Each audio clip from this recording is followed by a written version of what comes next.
Hello, my name is Andrew Chesser, And I am Adam Sagerman. and today we are going to be taking a brief look into the benefits of stem cells.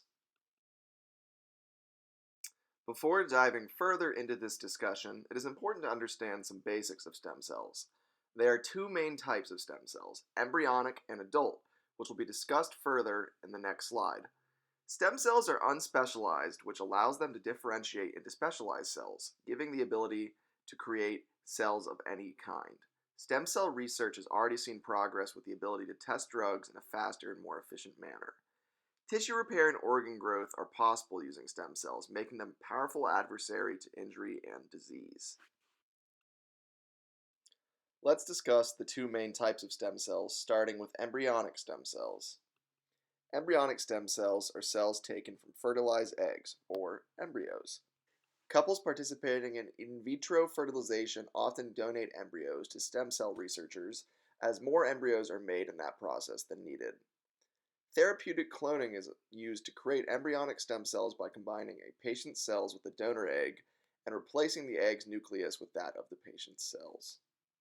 New mothers will often donate their umbilical cords and blood to stem cell research as they contain multipotent stem cells. Excluding stem cells extracted from umbilical cord donations, embryonic stem cells are pluripotent, meaning they can transform into any type of cell and therefore are seen as one of the most powerful methods of regenerating tissue or growing organs. Now let's talk about the other most common type of stem cell, adult stem cells. Adult stem cells are split into two types that are both extracted from red bone marrow, hematopoietic cells and stromal cells. Hematopoietic cells can differentiate into different types of blood cells, while stromal cells can become bone, cartilage, or fat. Both of these cells are blood-forming and multipotent, meaning that they are limited to only becoming the cells of their origin, though new research suggests other possibilities. Although limited, adult stem cells are much less likely to be rejected and attacked when introduced to the body, giving them a slight advantage over embryonic stem cells.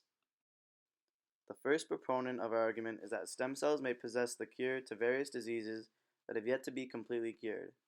This process involves maturing embryonic stem cells into the necessary adult type depending on the disease of interest.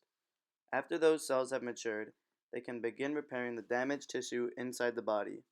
In stem cell transplants, stem cells replace cells damaged by chemotherapy or disease, or serve as a way for the donor's immune system to fight some types of cancer and blood-related diseases, such as leukemia, lymphoma, neuroblastoma, and multiple myeloma.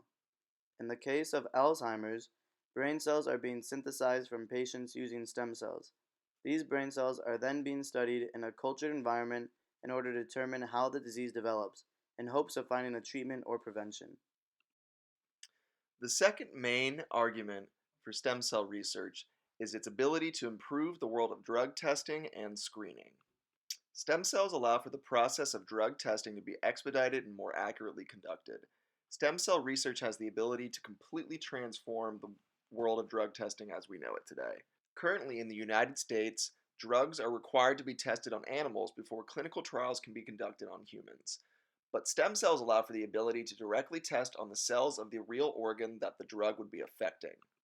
For example, if a drug company is working on a new medicine for heart disease, stem cells can be differentiated into heart cells, which can then be tested on.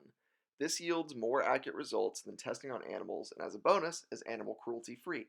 Stem cells will improve the methods in which we test new drugs and greatly speed up the process in which life saving drugs are able to be sent out to the public. Stem cells have the ability to treat some of the most pressing diseases today, like Parkinson's, Alzheimer's, and different forms of cancer. Although it is an ongoing field of study, the usage of stem cells both in the clinical and experimental form will yield unprecedented benefits in the medical industry. It is for this reason that we argue the importance of stem cell research for the betterment of our modern society.